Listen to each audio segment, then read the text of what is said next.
All right, guys, in this video, we are gonna do kind of a rapid fire Q&A here. I do Q&As every week on my Instagram stories every Friday, literally ask me anything. And there's so many that I can't always get to, so I thought we could bring some of the overflow here. So I want you guys to let me know if you like these Q&A videos, we can keep doing them, or if they're boring, that's what I worry about, just like me talking at you guys. Let me know.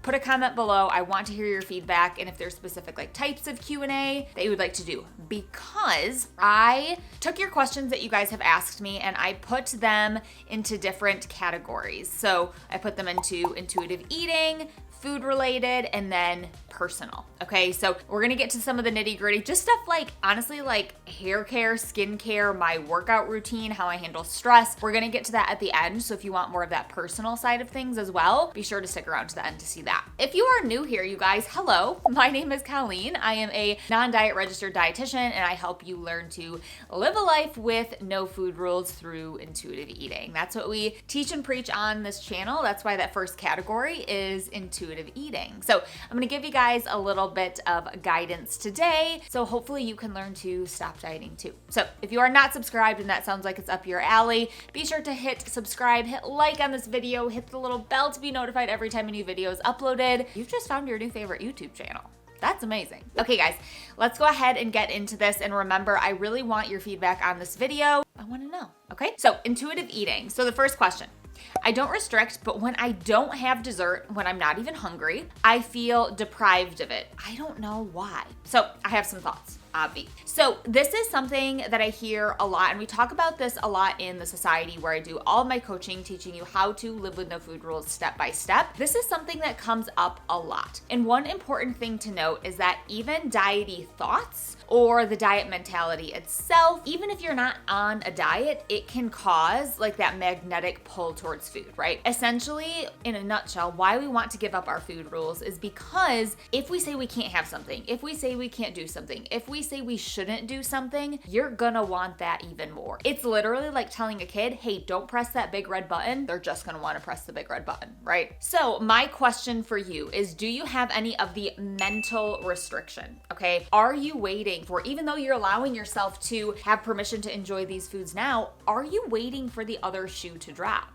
for the time when no, you can't, right? Or I have a couple other thoughts. Are you only allowing yourself to eat this at certain times of day, right? Are you only saying, oh, I should only have ice cream at night? Or, I can only eat it after I've had a full meal. Do you have stipulations around when you can eat it? Maybe it's not even, I don't even feel like I have to earn it. That's great. That's progress, I bet. But do you have stipulations around the time? A lot of times, especially if you find this happening in the evening, that's why. So it's really important for us to work on the mental side of things. I really, really stress this with my clients because you can do all of the work of allowing yourself to eat that food. And yes, that is amazing, but there's a lot more to it than that, right? So just think about that mental side of things. There might be something there. Another quick thought on that is, do you feel like, this is also something that a lot of people fall into, is do you think you should be eating that, right? Do you think, well, now that I'm allowed to have it, I should want that, right? And that's a really, really big misconception and kind of slippery slope that people get into with social media, is they see all of these foods that this must be the food freedom, this must be the intuitive eating choice, but they just kind of start to default to this because they think that's what it should be. Are you shitting yourself, right? Are you actually wanting it? Or is it this idea that now that you're allowed, this could also kind of tie into, are you waiting for the other shoe to drop?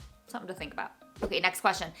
Is it normal to not be hungry when it's hot out? Absolutely yes. Everyone is totally different on things that can impact our ability to listen to our hunger cues. That's why I teach something called practical hunger and really getting attuned to your whole body. So there are actually 3 pieces that go into a food choice, right? It's our thoughts, our emotions, and our instincts. So what our bodies are telling us. That's only 1/3 of our food choices, right? So the idea of feeling those hunger cues, that's only one part of it. So just kind of know that even if you're not necessarily feeling strong hunger cues, you may be having some other reasons for making that choice. So for this, I would say start to tune into some of the other things that you might notice as hunger cues as well, because it's not always going to be a tummy grumble, right? Maybe your attention starts to wander. Maybe you start thinking about food, right? What other ways can you pick up on hunger cues or the need to eat? Sometimes it's using our brain and knowing I haven't felt any hunger cues in a while and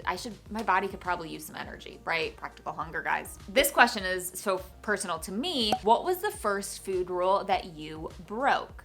So I did it wrong. So I'm not like, I have a whole video on this. I call it the chocolate cake incident. And essentially, I won't go into that. You can watch the full video where I talk about what happened when I tried to break my food rules. Like I said, I did it wrong. This is not how I would recommend someone do it. I teach a very specific, a very stepwise way. I do not recommend breaking all of your food rules at once. That is one of the biggest missteps that a lot of people make with intuitive eating is they start with breaking your food rules. We do not start with breaking our food rules. Just like that first question that I talked about, we start with a lot of the mindset stuff, because if you skip that, it's still not all gonna fall into place, right? We can't skip that step. And that allows you to go about breaking your food rules in the specific way so you actually make peace with them and not just allow yourself to eat them. That's one part of it, but to truly make peace with it and stop that magnetic pull, there's a lot more to it, right? So what I did wrong is I just went for it, right? I just allowed myself to eat. And some people, they may choose to do that. For me and the thousands that I've worked with, it's typically for most people too overwhelming to jump in there, right? I always kind of describe it as I want you to first work on your hunger and fullness cues and getting attuned to your body. Because if we think about it, like for me with the chocolate cake, of course I'm gonna sit down to a chocolate cake. I'm not attuned to my body. I don't know how to listen to it. No, I'm not gonna be able to know how to stop eating the chocolate cake, right? I literally have no conversation with my body talking to me about when is enough, right? We have to get that back first. So that's my biggest piece of advice for you. That's what I teach in the society. Don't start with breaking your food rules, right? So mine technically was chocolate cake, but then I think if I had to go back to when I did it correctly with the stepwise process, it would be yogurt with fat in it. So like many people who grew up in the 90s, early 2000s, low fat was like the thing. So for me, I had always gotten into just choosing the lowest calorie, lowest fat Greek yogurt. I would always have that in the morning. And when I started to break that, I started to allow myself one that had fat in it. And then I kind of worked through that stepwise process that I teach. I will link in the description of this video. I have a 5-step guide that explains all of the steps. That'll be really helpful for you guys. The 5-step guide, it literally walks you through the 5 steps that I would recommend taking. Making peace with food and breaking food rules is step 4. Right? There's a lot of other things that we need to do first. So I'll link that in the description, snag it. It's going to be super duper helpful. It's going to help you bypass all the missteps that I took. So hopefully it's helpful for you. Okay. Next question. The age-old question. How can I let go of wanting to lose weight? And I would actually say I wouldn't expect you to right away. Right? Like, I feel like a lot of times we have this idea of I have to get to the place where I am okay with not wanting to lose weight so that I can pursue intuitive eating. Or I have to wait to this point where I'm okay with my body changing to pursue intuitive eating. And I don't believe that, you guys, because I don't know that we're ever going to get to that perfect place with the society that we live in today. So what I teach is to just kind of first dip your toes in the water, right? And can you put weight loss on the back burner? Can you decide for just experimenting? We're just going to see how it feels. I'm also not about that all or nothing thinking, because again, if we say we can't do something or have something, we're going to want it more. What if you just put weight loss on the back burner, right? You said, I'm going to just experiment and see what it feels like to focus on the way that my body feels versus what my weight is. Would that feel good? Would that feel better to me, right? Experiment with that, because the reality is we're not going to lose all desire overnight. It's going to take a long time. When I teach how to make peace with food, how to become an intuitive eater, I put a big focus on body image. It is literally the second step. You'll see it in that 5-step guide, because I think you have to make peace with food. If you're going to make peace with food, you have to make peace with what you put that food into, right? So it's very important. But I use the analogy you'll see in the guide of a pyramid, okay? Actually, I'll put it on the screen here.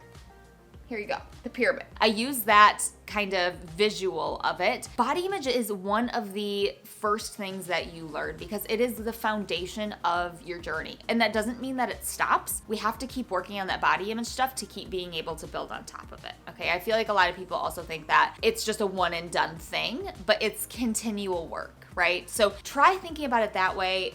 I think it's gonna be super helpful to you, not putting yourself with the expectation. Another thing that I teach, which maybe this should be a whole YouTube video, is not necessarily striving for like quote unquote positivity, right? I have a couple terms that I have clients pick from: efficacy, body acceptance, body respect, body neutrality. There's different like levels of body image. So that's something to think about too. Take a peek at what are you striving for, and is there too much of a gap from where you're at now, disliking your body, and where you want to be, where you feel at peace with your body, right? Maybe you start with kind of the lowest of that is body efficacy. Let me know if you guys want a full YouTube video on this. I think it could be helpful, because body efficacy is focusing on just allowing your body to be used, be lived, right? To be able to do what it needs to do, be a vehicle for life, right? Doesn't necessarily mean you love the way it looks, doesn't necessarily mean you have a great relationship with it, but you are allowing yourself to take a step, then to take another step to respect, to appreciation. I think that could be a really great way to kind of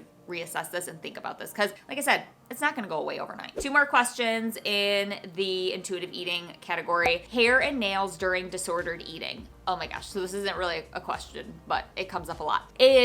Oh my gosh, my hair and my nails, I get questions on them all the time. We're going to talk about it in the personal section of this, but my hair, skin, and nails, and I hear this all the time from clients, it drastically improves when you make peace with food, right? And that just comes down to your body actually has nourishment to put elsewhere. When you are dieting and you follow food rules, your body doesn't have any extra energy to spare. It literally will shut off the other things that don't matter. It doesn't care if you have nice nails. It doesn't care if you have, strong hair. It cares that your heart's pumping. That's why a lot of times some people will lose their period. It happened to me when you diet, because it's like, that's not necessary for you to live. So I'm not going to put my energy there. When you allow yourself to eat, you'll be shocked at what happens. My nails are so freaking strong. My hair, it just like grows like a weed. I mean, there's also other things that, and I'm going to take you through my hair and skincare routine, but there's a lot of things that play a role in that, but definitely myself and a lot of people have seen it improve. Okay. Last question here in the intuitive eating category. When will the constant mental hunger go away? Very good question. And it's going to take time, right? You have to allow yourself to eat. I always use the analogy, I don't have one down here, a straw. So pretend you have to breathe through a straw, right? Like you're getting some air, but air is still kind of restricted.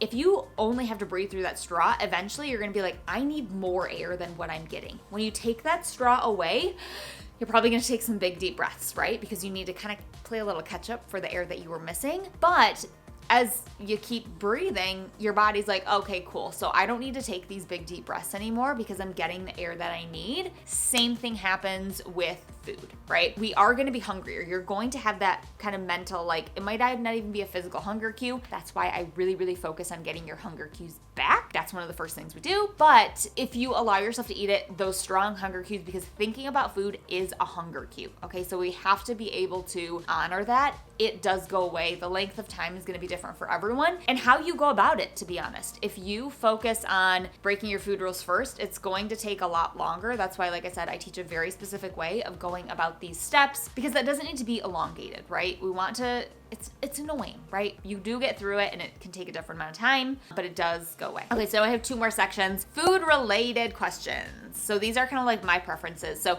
how did you come up with smoothie cereal? So smoothie cereal is something that I make all the time. I'll post the recipe for it. You see it a lot in my full days of eating. It's a mix between cereal with milk and a yogurt bowl. It uses yogurt and milk, and I came up with it because I think yogurt bowls are too thick. I think cereal is too thin, but I like the cereal and I like the protein punch of the yogurt. So I just combined the two, and it just makes this perfect consistency, and you can literally add so many different things. It's so customizable. You can change the flavor, the cereal, everything. It's fabulous. If you have not tried it, definitely do. My favorite cuisine, any sort of like Asian inspired dishes are my favorite. I just think there's something so comforting in them. I don't know. Just love it. Okay, this is a good one. When you post full days of eating, can you also post how much you eat of it? And my answer is no. So with full days of eating, if you are familiar of my channel, I post a lot of full days of eating, and I intentionally leave some things ambiguous. And I do that because I don't want to have any of that comparisonitis there. And the focus is not on how much I eat or what I eat. I explain to you why I'm eating something. And one of the things why a lot of people are not so happy about full days of eating in the non-diet space is because it causes that comparisonitis. I think they can be so helpful to help you learn, why did I make this food choice, and really seeing inside the mind of an intuitive eater. So it's fun to get new ideas, right? So I do intentionally keep some things ambiguous. I will typically let you know if, hey, I left some on my plate, I went back for seconds, but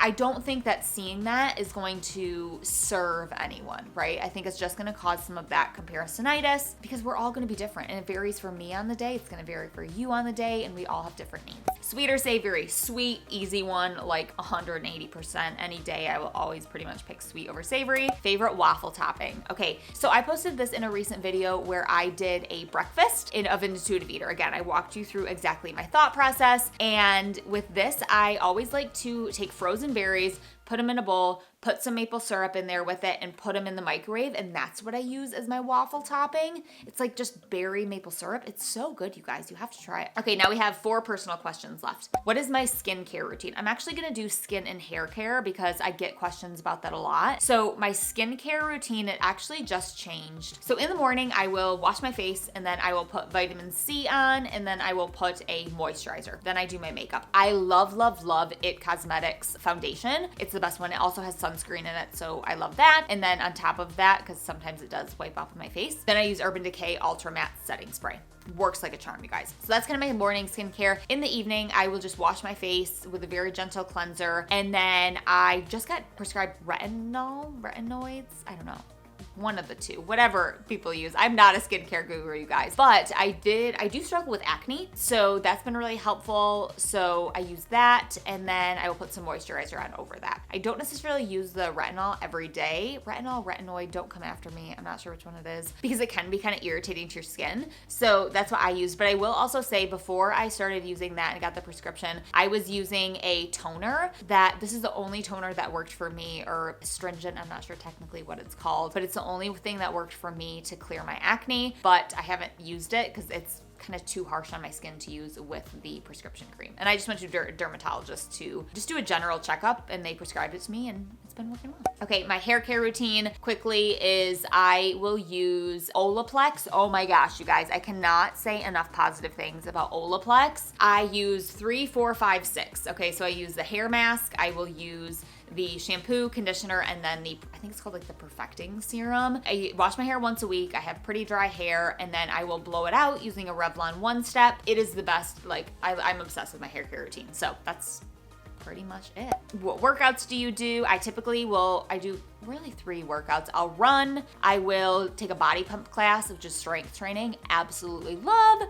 And then I also love Body Attack, which is kind of like a sports style agility class kind of thing. Very fun. I have to say, what keeps me going back to my workouts is I love group fitness. So I love the community that I have. I feel like I'm very lucky to have such a great body neutral instructor. So yeah, those are the ones that I love. I'm not like a yoga I don't know. I meditate. I did start doing that again. I don't know if I ever told you guys that. Yeah, I'm much more of like I want someone screaming in my face. And that's okay as an intuitive eater, you guys. I feel like we always hear about like, let yourself rest, yes, it's important. I have lots of videos on that, but it's okay to enjoy a tough workout. Like, it's okay to push your body. The key is knowing the difference between forcing it and pushing it. Okay, how do I handle stress? Meditating, I brought that back in. I just use the Calm app. I do the 10 minutes every day. Most days, I didn't do it today. That's okay. Journaling is huge for me as well. And then trying to see, is there any one thing in the day that is causing me stress? I feel like this could also be an entire video, you guys. Let me know if you want this, because I'm thinking of like, it's hard to answer this in one question, and I want to wrap up this video because I know I've been talking to you guys for forever. So let me know if you want like more of an in-depth how to handle stress video. Okay. Is there a hobby or skill you'd love to learn? I am notorious for having a black thumb. Okay, is that the right phrase? I don't know. I don't have a green thumb. I kill every single plant that I come in contact with. Succulents, like, I don't care. I kill it all. I would love to be a person who cares for plants, but at the same time, I'm kind of like, I feel like I could be. I just don't care enough to actually do it. So maybe like I don't actually. Maybe that's me shoulding myself, right? Maybe I think I should strive to be the person who takes care of plants, but I don't. Interesting. Okay, you guys, those are the ones that I pulled. This ended up being a longer video than I expected. So like I said, I want to hear your feedback. Let me know what you think. I want to hear it all. Did you like this video? Was it helpful? And we'll see if we want to do more of them, if we want to do specific topics, or just say, no, Colleen, it was really boring hearing you talk to me all the time. Okay, let me know. And as a reminder, that free 5-step guide, I'll put it in the description. You can snag that. It is super, super helpful. This is exactly what I take members of the society through. So it's going to be really helpful for you guys. Snag it if you haven't. But with that, if you are not subscribed to this channel, please, please, please take a second to do so. Hit the bell to be notified every time a new video is uploaded. I absolutely love you guys. Thank you so much for being here. And I hope you got a little nugget of wisdom from today, or maybe you were just entertained for a little bit. But I will also put the links to the hair care that I can find. If you don't see one, let me know, but I'll put it in the description of this video. And with that, I will see you guys back next week with another video. See you later.